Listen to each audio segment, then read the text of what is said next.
মা এবারে শীতে। তসলিমা নাসরিন।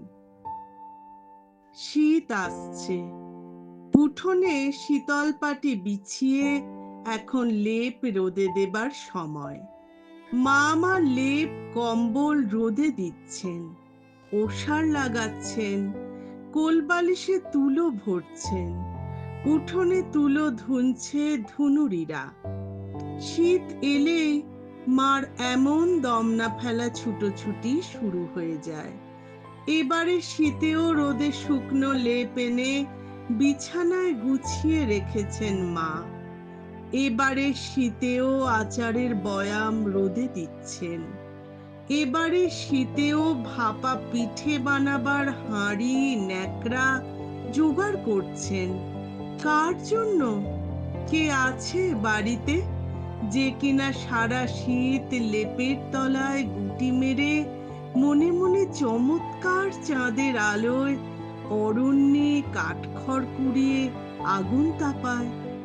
আমি ছাড়া কে আছে বাড়িতে যার জন্য মিনিট পর পর ধোঁয়া ওঠা চা, মুড়ি ভাজা আর দুপুর হতে আম্বা জলপাইয়ের আচার, ভোরের খেজুর রস আর পিঠে পুলি?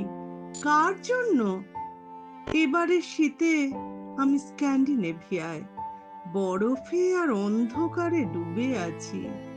জানি ফেরা হবে না আমার, মাও তো জানেন ফেরা হবে না। রোদ পড়া উঠোন আর নকশি কাঁথায় ন্যাপথালিনের ঘ্রাণের ওপর পাশের বাড়ির বেড়াল এসে শোবে।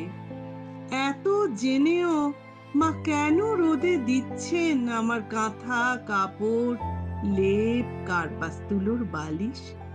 এত জেনেও মা কেন ডুকরে কেঁদে ওঠেন ফোনে যখন আমি পৃথিবীর শেষ প্রান্ত থেকে সুখবর দিই ভালো আছি? অবুঝ আমার মা, আঙুলের কড়ায় গোনেন দিন, বারান্দায় দাঁড়িয়ে থাকেন অপেক্ষায়, আর আচমকা প্রশ্ন করেন, কখন আসছো তুমি? তুমি তো ঘুমোবে এখানে তোমার বিছানায়। গল্প শুনতে শুনতে নন্দীবাড়ির ভূতের আর বনের কাঠুরের আর ব্যাঙ রাজকুমারের। আর মাকে আগামী শীতেও আমার জন্য আবার রোদে দেবেন লেপ তোশক আচারের বয়াম, আর দরজায় টোকা পড়লেই বঁটিতে মাছ রেখে দৌড়ে দেখবেন আমি কিনা।